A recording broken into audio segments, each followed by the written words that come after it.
கூடி வரணும்னு சொல்லிட்டு நவத்வீபம் வந்தார். நவத்வீபம் வந்தார். சசிமாதா மண்டலத்திலையும் சைத்தன்ய மகாபிரபுடையதான க்ஷேம விசாரங்கள் எல்லாம் சொன்னார். சசிமாதா இன்னும் சந்தோஷமாயிருக்கு.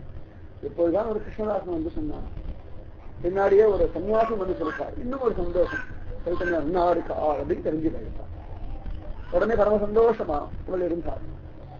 உடனே இவரும் நினைத்தார், சரி நம்ம ஜனங்களோட கிளம்பி போகலாம் அப்படின்னு பார்த்தார். ஆனா எல்லாரும் சம்சாரிக்கிறாங்க. பிறகு நினைச்சா கிளம்பிட முடியாது. 1000 காரியங்கள் இருக்கு, 1000 விஷயங்கள் இருக்கு, வேலைகள் இருக்கு, பிரச்சனைகள்லாம் இருக்கு. டக்குடன் கிளம்ப முடியாது.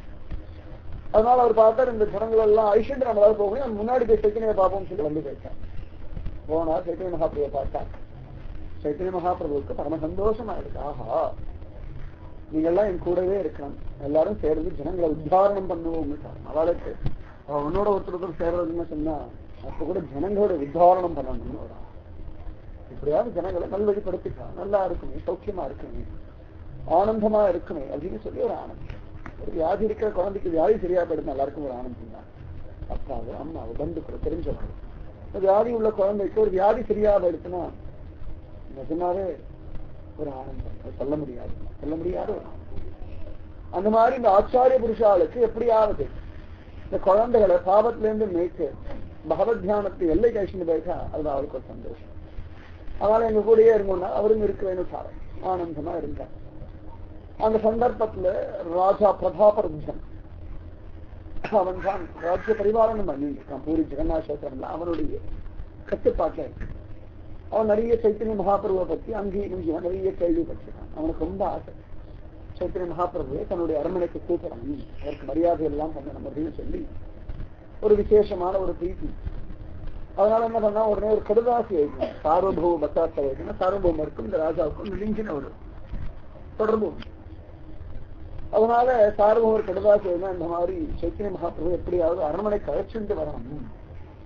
எப்படி கணிகண்ணன் இடத்துல சொல்றாருன்னு ஒரு ராஜா, பல்லவ ராஜா சொல்றான், எப்படியாவது திருமண ஒரு அரண்மனைக்கு அழைச்சுட்டு வாங்கோ அப்படின்னு. அதுபோல இந்த ராஜனும் சொல்றான், எப்படியாவது சைத்தன்ய மகாபிரபுவை அரண்மனைக்கு அழைச்சுட்டு வாங்கும், அவருக்கு நான் பாத பூஜை எல்லாம் பண்ணணும், அவர் நம்மளோட அரண்மனையில ஒரு சில நாட்கள் தங்கிட்டு இருந்தா நிஜமாவே என் ஜென்மா சாபல்யம் ஆயிடும்னு சொல்லி ஒரு பிரார்த்தனை பண்ணார். உடனே இந்த கடுதாசி படிச்ச உடனே சார்வங்களுக்கு ரொம்ப சந்தோஷமா இருக்கிறோம். ஒரு ராஜாவுக்கும் நம்ம ஆச்சார இடத்துல ஒரு பிரீத்தி இருக்கு அப்படின்னு சொல்லி ரொம்ப ஆனந்தப்பட்டான். நிஜமாவே விஷாலுக்கு என்ன எல்லாரும் ஆச்சாரத்துல பிரீத்தியோட இருக்கும்போது இன்னும் ஒரு அவளுக்கு ஒரு இரட்டிப்பான ஆனந்தம் தான். அது ஒரு குஷி, சொல்ல முடியாத ஒரு ஆனந்தம், விவரணம் பண்ண முடியாத ஆனந்தம். நம்முடைய ஆச்சாரியர் அப்படின்னு அபிமானம் வேற இருக்கு. அதனால அந்த ஆச்சாரனுக்கு ஒரு பெருமை கிடைக்கும் பொழுது, ஒரு சுகம் கிடைக்கும் போது அதை பார்த்து ஆனந்தப்படக்கூடியவர். அந்த மாதிரி உடனே சாருமன் பரம சந்தோஷமா எடுத்து வந்தா சைத்திர மகாபிரபு இடத்துல, காரணம் பிரபு உங்களுக்கு ஒரு விஷயம் சொல்லணும், நீங்க அனுமதி கொடுத்தாள்னா சொல்றேன், ஏன்னா இந்த குருவிடத்துல பேசுற முறைன்னு உங்களுக்கு சொல்லி அந்த மாதிரி அனுமதி கொடுத்தேன்னு சொல்றேன். உடனே சிரிச்சா, சொல்லுங்கோ அப்படின்னு. பிரபு இந்த மாதிரி ராஜா மடத்துல ரொம்ப பிரீத்தியுடையவரா இருக்கா, கிரதாசி எழுதியிருக்கார், நீங்க எப்படியாவது அரண்மனைக்கு வரணும்னு சொல்லி பிரார்த்தனை பண்ணி எழுதியிருக்கார். அதனால குருதேவர் இந்த அரண்மனைக்கு எங்களா ஐஷண்ட பிரீத்தி வரணும் அப்படின்னு சைத்தன்ய கோபம் வந்துருக்கார். இங்க வைராக்கியாச்சு, என்ன பேசுறீங்க, சாரபூம் பட்டாச்சாரியரே ராஜாவோட ஒரு சன்னியாசிக்கு இருக்கலாமா, ஏன்னா பாவம்னு ஏன்னா அவ விஷயத்திலேயே உருண்டு கிடக்கிறான். அவர்களை போய் ஒரு சன்னியாசி பார்க்கறது, அவர்களோட தங்கறதும், அவர்களோட அந்த விஷயத்தை வந்து அனுபவிக்கிறதும் பாவம்னு சொல்லி சாஸ்திரம் சொல்லி.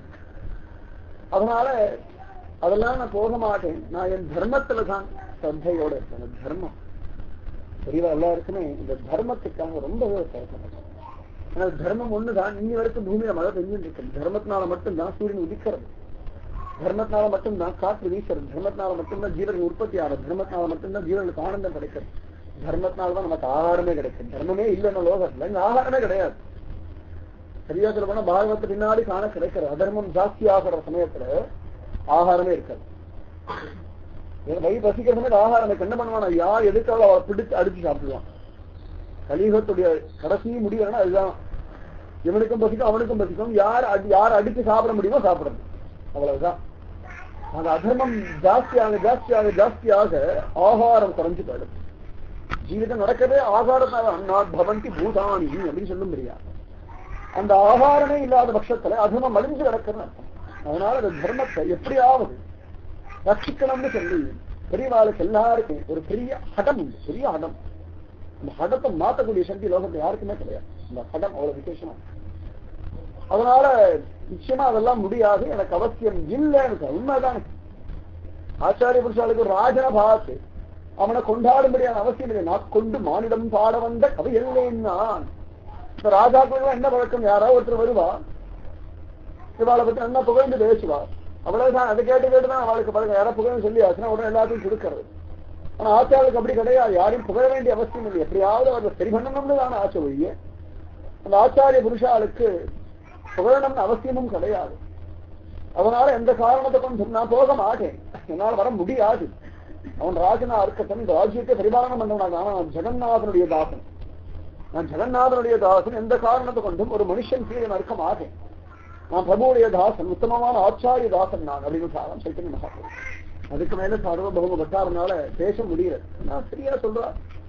அதுக்கு மேல ஆச்சாரியத்தை பேசக்கூடியதான ஒரு தைரியம் அவரிடத்துல இருக்கு.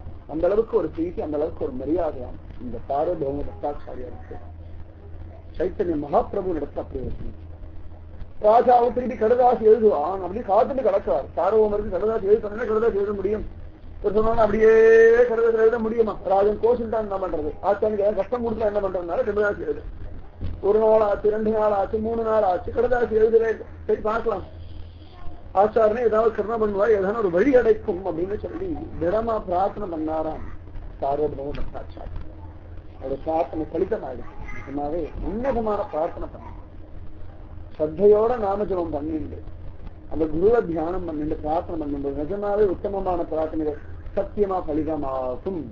உத்தமமான பிரார்த்தனை பலிதமாகும், உன்னதமான பிரார்த்தனை. அந்த மாதிரி ஒரு பிரார்த்தனை பண்றாதான் சார்வபௌம பிரார்த்தனை பண்றா. அந்த பிரார்த்தனைக்கு பலிதம் வந்துடுச்சு. இந்த ரூபத்தை வந்தது அப்படின்னு கேட்டா ராமானந்தர், ராஜா ராமானந்தர் இருந்தாரு. அவர் நீங்க முன்னாடி போங்கோ பிரபு, பின்னாடியே நான் பூரி ஜெகநாத கஷேத்திரம் வரேன்னு சொன்னாரு. அந்த ராஜா ராமானந்தர் ரூபத்துல அந்த பலிதம் வந்துடுச்சு.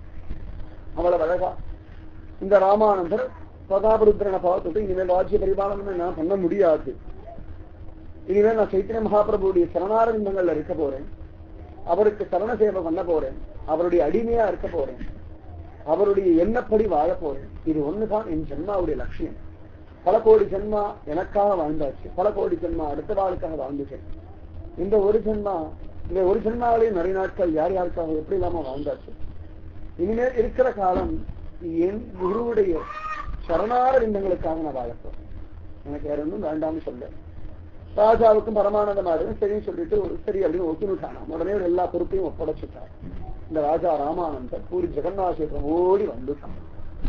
பிரபுவை பார்க்கணும் போய் ஜெகநாதன் கூட சேவிக்கலையா, சைத்தன்ய மகாபிரபு சேவிக்க ஓடி வந்துட்டார். சைத்தன்ய மகாபிரபு துள்ளி எழுந்தார். இந்த ராஜா ராமானந்தரை பார்த்தோம்னா உத்தமமான ஒரு சிஷ்யன், அத்தியாச்சரியமான ஒரு பகவத் பக்தன், அதி விசேஷமான ஒரு நாம சங்கீர்த்தன், பகவானுக்காக வாழ்க்கை அர்ப்பணிக்கும்படியான ஒரு பகவான் தான் வாழ்க்கை, பகவான் தான் பிராதான்யமானவன், அந்த பகவான் தான் சாஸ்வதமானவன், குரு சொல்ற வார்த்தைகள் தான் சத்தியமானது, ஒரு திடமான நம்பிக்கை. அந்த ஒரு நம்பிக்கை இருக்கிறதுனால துண்டு எழுந்தாராம் சைத்தன்ய மகாபிரபு. எழுந்தாராம், ஒரு ஆலிங்கனம் பண்ணிட்டார். ஆலிங்கனம் பண்ணிட்டு அப்பா வந்துட்டியா, உனக்காகத்தான் அவளால் காத்துண்டு கடந்து. ஆச்சரியமான ஒரு குரு கிருபை. ஏ சைத்தன்ய மகாபிரபு நவரோஜியையும் ஆலிங்கனம் பண்ண, அவனை உத்தாரணம் பண்றதுக்காக ஆலிங்கனம் பண்ணிட்டான். எப்படியாவது உத்தாரணம் பண்ணணுன்றதுக்காக அவ்வளவு தூரம் கீழே இறங்கி வந்து ஆலிங்கனம் பண்ணிக்கிறான். ரொம்ப இறங்குறான். நவரோஜி பாபமே பண்ண வேண்டாம், அந்த பாவி ஆலிங்கனம் பண்ணிக்க வேண்டிய அவசியம் இருக்கா அப்படின்னா அந்த உண்மையா கதறி அழுத உடனே இறங்கி ஆலிங்கனம் பண்ணிருக்கு. அவனுடைய சாபத்தை நாசம் பண்ணி அவன் தேர்ந்தவன் இடம் கொடுத்து இதே நவரோஜி மரணம் சம்பவிச்சோன்னு அதே சைத்தன்ய தன் கையினாலே அங்கீகரித்து தன் கதறி அழறார். தன் அப்பா இறந்து போன சமயத்துல கூட பெரிய உலக இயல்புன்னு மனசு வைக்கின்றார். பெரியவாளுடைய மனோபாவத்தை பார்த்துக்கோங்க. அவர் பெற்ற தகப்பன் இருந்தபோது பெரிய உலகத்துல நடக்கக்கூடிய ஒரு நிகழ்ச்சி. இறக்கிறது எப்படி ஜனனம் உண்டு அப்படி மரணம் உண்டு. ஆனா ஒரு உத்தமமான ஒரு அந்த சிஷ்ய வர்க்கத்துல இருக்க போகும்போது நிஜமாவே அவர்களுடைய வேதனை பார்க்க முடியாது. கூரத்தாள் வந்தா கதர்றார் வர்றார் சுவாமி ராமானுஜன். அப்பேற்பட்ட அந்த சத்புருஷனாகிய சைத்தன்யார் இந்த ராஜா ராமானுஜன் துள்ளி குதி தெரிஞ்ச அப்பா வந்துட்டியா, ரொம்ப சந்தோஷமா இருக்கு, நீங்க வந்துட்டா இன்னும் எனக்கு நிறைய லீலாரசங்கள் அனுபவிக்கிறேன், ஆனந்தமா பிரேம சல்லாபம் பண்ணுங்க, ஆனந்தமா உன்னோட பேசுவேன், ஆனந்தமா உன்னோட ஆடுவேன், ஆனந்தமா நீ கிருஷ்ணன் அனுபவிக்க, ஆனந்தமா நீ அனுபவிக்க கிருஷ்ணன் எனக்கு சொல்லுவேன், நீ அனுபவிக்க அந்த ஆனந்தத்தை பார்த்து நான் குஷியா இருக்கேன். நிஜமாவே அது மன குஷி. நிஜமா சொன்னா புரியாது. சின்னஞ்சு நாள் நோக்கி காணின ஆழ்வார் சொல்லும்படி ஆச்சாரனுடைய ஹிருதயத்துல இருந்து பார்த்தது. அந்த மாதிரி இந்த ராஜா ராமானந்தர் கூப்பிட்டு உட்கார வச்சு எல்லாம் குஷம் எல்லாம் விசாரிக்கிறார். என்ன அவசியம் இருக்கு? நம்ம எல்லாம் கூப்பிட்டு ஒரு குசல பிரச்சனை பண்ண அவசியம் இருக்கா? எப்படி இருக்க, ஏது இருக்க, உடம்பு அதிகமா இருக்கா, வாழ்க்கையை பார்த்துக்க, அதை பத்தியும் கவலைப்படாது, இவ்வளவு தூரம் குசலம் பண்ண வேண்டிய அவசியம் இருக்கா அப்படின்னா கருணையினால பஞ்சாது ஜீவர்களை எப்படி ஆகுது? ஏதோ காரணம் அங்கேயும் இங்கேயும் ஓடி ஓடி ஓடி காசு போய் தவறே வாழ்க்கையா போன ஜீவன் எப்படியாவது உத்தாரணம் பண்ணணும் என்ற ஆசையினால இந்த ஜீவனிடத்துல விதவிதமாக குசல பிரச்சனை பண்றாரு. பகவன் நாம சங்கீர்த்தனே பண்ணி அந்த வாயினால நம்முடைய குசலத்தை விசாரிக்கால இதுவே சர்வபாகியம் தான். அந்த மாதிரி அந்த சைத்தன்யர் குசல பிரச்சனை பண்ணார். உடனே ராமானந்த பரம சந்தோஷம் இருந்தா. அப்பொழுதுதான் சார்வபூமர் வந்தார். ராமானந்த சொன்னா, பிரபு ரொம்ப ஆச்சரியமான ஒரு நிகழ்ச்சி நடந்தது. எப்பொழுதுமே நான் ராஜாவை பார்க்க போவேன், ராஜா ஏதோ என்னிடம் நேரடியா கூட பேச மாட்டார், யாரோ ஒருத்தர்கிட்ட அந்த விஷயம் சொல்லுவேன், ராஜா அந்த விஷயம் சொல்லுவார், ராஜா சரின்னு சொல்லுவார், நேரடியா கூட பார்த்து இடத்துல பேச மாட்டார் அந்த ராஜா. ஆனா இந்த தடவை அவர் கேட்டார், என்ன அவசியம் இருக்கு, ராஜ்ய பரிபாலனம் விட்டுட்டு போக வேண்டிய அவசியம் என்ன இருக்குன்னு கேட்டபோது, சைத்தன்ய மகாபிரபுடைய திருவடிகளை ஆசிரிக்க போறேன், அவருக்கு கைங்கரியம் பண்ண போறேன், அவருடைய தாசனா இருக்க போறேன் அப்படின்னு சொன்ன உடனே ராஜன் கூப்பிட்டு தன்னுடைய ஆசனத்துக்கு பக்கத்துல ஒரு ஆசனம் போட்டு உட்கார வச்சு, சைத்தன்யரோட தெரியுமா, சைத்தன்யரோட அவருக்கு ஒரு பழக்கம் உண்டா, எப்படி பழக்கம் உண்டு, ஏது பழக்கம் உண்டுன்னு கேட்க, நீங்க 2 நாள் அந்த கோதாவரி நதிதீரத்தை நடத்த கேள்விகள் கேட்க அதையெல்லாம் சொல்லிட்டு இருந்தேன் பிரபு. அந்த ஆனந்தத்தை எல்லாம் சொன்னா நான் சந்தோஷமா இருக்கு. அப்படியா, எனக்கும் சைத்தன்ய திருவடிகளை ஆசிரிக்கணும்னு ஒரு ஆசை, வழி தெரிய மாட்டேங்கிறது, சார்வபௌமருக்கு கருதாசி இருக்கேன்னு சொன்னா பிரபு. ரொம்ப ஆச்சரியமா இருந்தது. எப்படி ஒரு தந்தை தன் பிள்ளையின் இடத்துல உரிமையோட அவ்வளவு அழகா அன்போட ஸ்நேகத்தோட பழகுவார், அந்த மாதிரி அந்த ராஜா இந்த வாட்டி இடத்த அவ்வளவு அழகா பழகினது வரைக்கும் அப்படி பழகினது கூட கிடையாது. அந்த ராஜன் இவ்வளவு தூரம் இறங்கி வந்தார்னா, பிரபு உம்மை பத்தி நான் பேசினதுக்கு ஒரு கருணை, இந்த குருவை பத்தி அவருடைய பேரை பத்தியோ அவருடைய கருணையை பத்தியோ சொல்லும் பொழுது உத்தமமான அந்த பக்த லட்சணத்தை இருக்கவாளுக்கு இந்த கருணை புரியும் பொழுது ஆத்மாத்மா தானும் அனுபவிக்க அவளை பார்த்த வாழ்க்கை ஒரு ஆனந்தம். அந்த மாதிரி சொன்ன உடனே சைத்தன்யா சொன்னார். அப்ப கூட சைத்தன்யா சொல்றாரு, நீ உத்தமமான பக்தன், உண்மை கண்டா எல்லாருக்குமே பிடிக்கும், யாருக்குதான் பிடிக்காது. அந்த பத்தி பேசுறது அதுதான் குருக்கிருப்பை. நீ உத்தமமான பக்தனாச்சே, நம்ம எல்லாருக்கும் பிடிக்கும். எத்தனை அழகான சாஸ்திர விசாரம் நன்று, எவ்வளவு சிரேஷ்டமா நித்தியம் நாமத்துவம் கண்டு, எத்தனை ஆச்சரியமா பகவத்கீதை வாசிக்கிறேன், எத்தனை ஆச்சரியமா பாகவத்தை திறச்சு கிடக்கு, எத்தனை ஆச்சரியமா பகவானே வாழ்க்கைன்னு வாழவி, இப்படி ஒரு விஷயமாச்சு. அது ஒரு சுகம். பகவான்ற ஒருத்தன் அஸ்திவாரமா வச்சுண்டு வாழ்ந்து வாழ்க்கை. பகவான் ஒருத்தன் தான் அஸ்திவாரம். அந்த அஸ்திவாரத்தை மட்டும் நல்லா போட்டு வச்சிருக்கு. நிஜமாவே அபாரம் இருக்க, தரித்திரமா இருந்தாலும் நிம்மதியா இருக்கா. கொஞ்சம் ரொம்ப தரித்திரமா இருந்தா ஆனா நிம்மதியா இருக்க, ஒரு கஷ்டம் இல்லை. பஞ்சபாண்டவர்களுக்கும் திரௌபதிக்கும் பல்வேறு விதமான கஷ்டங்கள் வந்தது துரியோதனாதிகளால. அவன் பண்றானேன்னு ஒரு துக்கம் இருந்த ஒளி, ஆனா பகவான் இருக்கான ஒரு தைரியத்தை சுகமா இருந்துட்டான். அஜ்ஞாத வாக்கம் பண்றா, என்னென்னமோலா சமப்படுறான், அத்தனை சமங்களையும் தாண்டி இந்த கிருஷ்ண கிருபையை திறச்சு கிடக்கிறான். அந்த மாதிரி அந்த பகவத் தியானத்துக்காக பகவன் நாம சங்கீர்த்தம் சொல்ல விடாம சொல்ல, எல்லா சந்தர்ப்பங்கள்லையும் நம்மால செய்யக்கூடியதான ஒரு காரியம் நாம சங்கீர்த்தம். அந்த மாதிரி நாம சங்கீர்த்தம் சொல்றவர் இந்த ராஜா ராமானந்தர் நம்ம சந்தோஷமாயிடுச்சு. என் கூடவே இருங்கோரு ராமானுஜன் இனிமேல் இருக்கேன் அப்படின்னு பரம சந்தோஷமா இருந்தது. அவரும் சேர்ந்துட்டார். ஏற்கனவே பரமானந்தபுரி சுவாமிகள் இருந்தார், இப்ப ராமானந்த பக்த கோஷ்டி சேர அது ஆனந்தம்.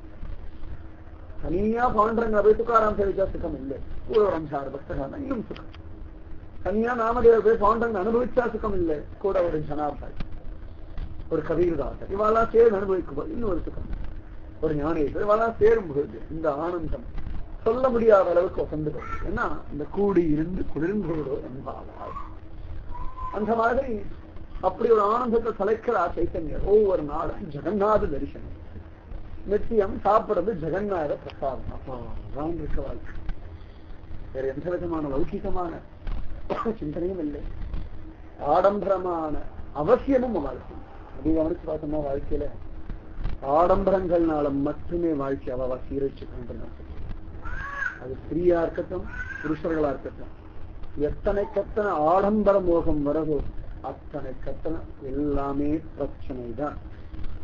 அந்த ஆடம்பரத்தை அனுபவிக்கும் பொழுது சுகம் போல தெரியும், ஆனா பின்னாடி எல்லாம் பாம்பு மலைப்பாம்பு மாதிரி வந்து நம்மள நுழுங்குற சமயத்துல ஒண்ணும் புரியாது, தலையும் புரியாது வாலும் புரியாது, இதுக்கு என்ன முடிவுன்னு தெரியாது. எத்தனை கத்தனை ஆடம்பரம் இல்லாம வாழ்க்கைக்கு தேவையான விஷயங்கள் அதை மட்டும் பூர்த்தியான அப்படியே வாழ்ந்து சொன்னா பசங்க ஆடம்பரம்னு போகும்போதுதான் நிஜமாவே ரொம்பவே கஷ்டப்பட்டேன். ரொம்ப ரொம்ப ரொம்ப ரொம்பவே கஷ்டப்பட்டேன்.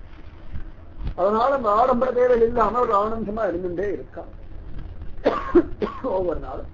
அதே சந்தர்ப்பத்துல கொஞ்ச நாள் கழிச்சு இந்த ராமானந்தருடைய தகப்பனார் வரார், ராஜா பவானந்தன்.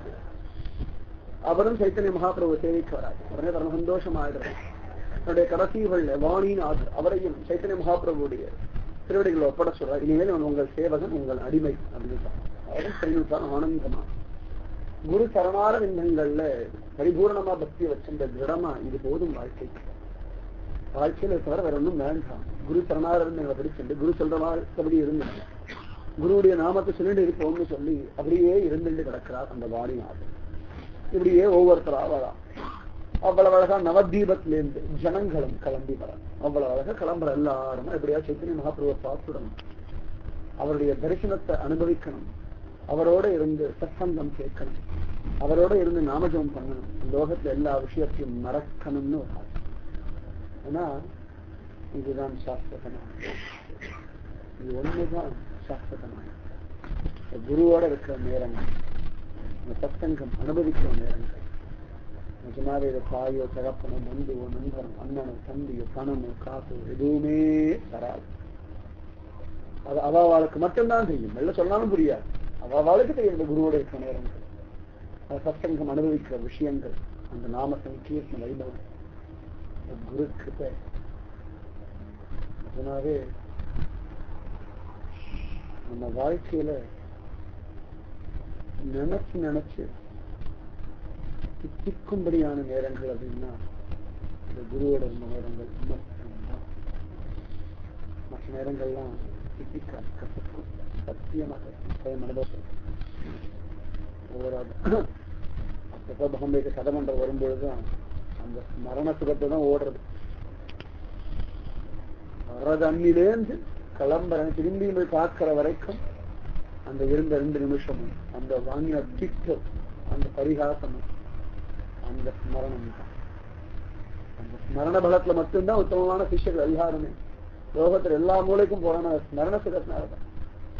பாரத தேசத்தை கிளம்ப முடியுமா? விவேகானந்தர் கிளம்பினாருன்னா தன் குருவோட இருந்தார். ரொம்ப நாள் கூட இல்லை, கொஞ்ச நாட்கள் இருந்தார். இவர் கொடுக்க வேண்டியதை கொடுத்தார். பரமஹம்சர் கிளம்பிட்டு இருக்கார். அந்த ஸ்மரண பலம், அந்த சக்தி குரு கொடுத்தாரு. அந்த சக்தியை கொண்டு லோகத்தை உத்தாரணம் பண்ண, பாரத பூமியை நின்று தர்மத்தையும் நிர்ணயம் பண்ண அந்த குரு கொடுத்த சக்தி அப்படியே பத்திரமா வச்சு அந்த ஸ்மரணம், அந்த ஸ்மரணத்திலேயே ஜெயிச்சு வந்தாங்க.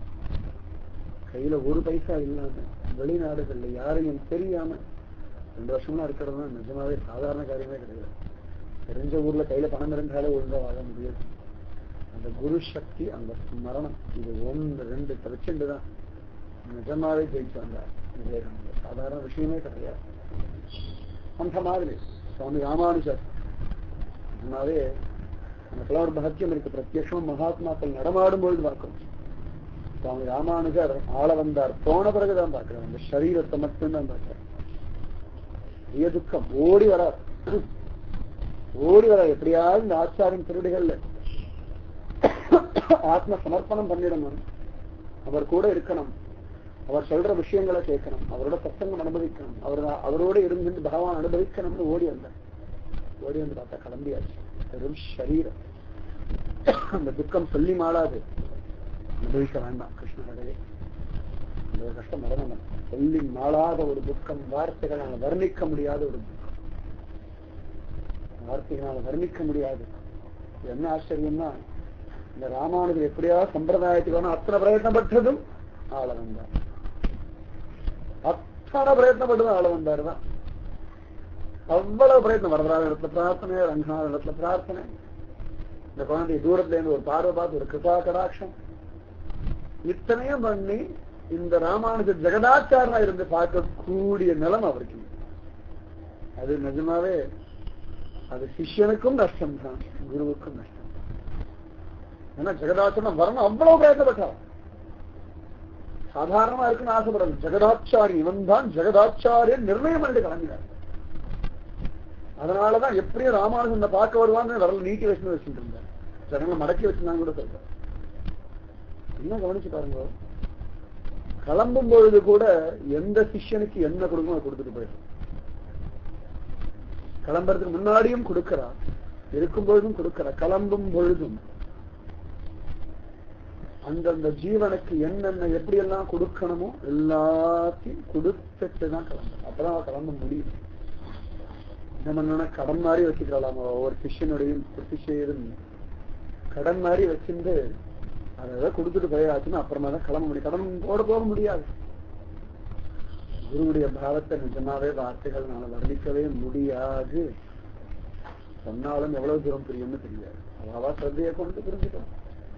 அவாவாளுக்கு எவ்வளவு தூரம் ஸ்ரத்தை இருக்கும் அதுக்கேற்ற மாதிரி புரியும். இது வசனம்னு நினைச்சாலும் வசனமா தெரியும், சத்தியம்னு உணர்ந்தாலும் சத்தியம்னு தெரியும். இல்ல நிஜமாவே இது அற்புதம் தான் நினைச்சா அற்புதம். அதாவது மனோபாவம் வசனம் தான் வசனம் தான். கீதையும் வசனம்னா வசனம் தான். ராமாயணம் கதைனா கதை தான். பாகம் அது ஏதோ ஒரு கதைனா கதை தான். மோட்ச கிரந்தம்னா மோட்ச கிரந்தம். அவாபாவம் எத்தாவம் சத்பாவம். அந்த மாதிரி அந்த குரு சரணாரவிந்தங்கள்ல ஒரு விசேஷமான ஒரு பிடிப்பு இருக்கு. பிடிப்பு இருந்தே ஆகணும், கதைக்கணும். அதனால பிடித்து வச்சுக்கணும். வரா நவதீபஜனங்கள் அத்தனை பேரும் வராதுலாம், எல்லாரும் வரா. ஒவ்வொருத்தரா மாற்றி மாற்றி மாற்றி மாற்றி மாற்றி மாற்றி மாற்றி வரா. பாட்டு பாடி ரஜனை பாடி கிளம்பலாம், குருவே பார்க்கலாம், குருவோட இருக்கலாம். சார்பவன் ஒரு பக்கம் எப்படியாவது பிரபாபருத்தன் ராஜாவை பார்க்க வைக்கணும்னு ஒரு ஆசை. நித்யானந்தர், ராமானந்தர் எல்லாருக்கும் இந்த விஷயம் தெரியாது. எல்லாரும் சரி தேவத்தமான ஒரு சிஷ்யன் சேர்த்திடணும்னு ஒரு ஆசை இருக்கா. ஒவ்வொரு நாளும் ஜெகநாத லீலைகள், ஒவ்வொரு நாளும் ஆச்சாரிய கிருபாகராட்சம். இப்படியே இந்த பூரி ஜெகநாத கஷேத்திரம் இன்னி வரைக்கும் ஆச்சாரிய கிருபையுடைய பிரதீப் பிம்பமா இருந்துட்டுதான் இருக்கு, சந்தேகமே கிடையாது. அந்த மாதிரி அந்த ஆச்சாரிய கருணையுடைய பிரதிபிம்பமா அவ்வளவு அழகா அந்த ஜெகநாத கஷேத்திரம் பிரகாசிக்கிறது. அத்தனை அழகா ஓடி வர வம்சனங்கள் எப்படியாவது சைத்தன்ய மகாபிரபுவோட இருந்துறாங்க. நடந்து நடந்து நடந்து நடந்து ஒவ்வொரு நாளும் நாமஜபம் பண்ணிட்டு அத்வைதாச்சாரியா ஸ்ரீவாசர் எல்லாரும் வரா.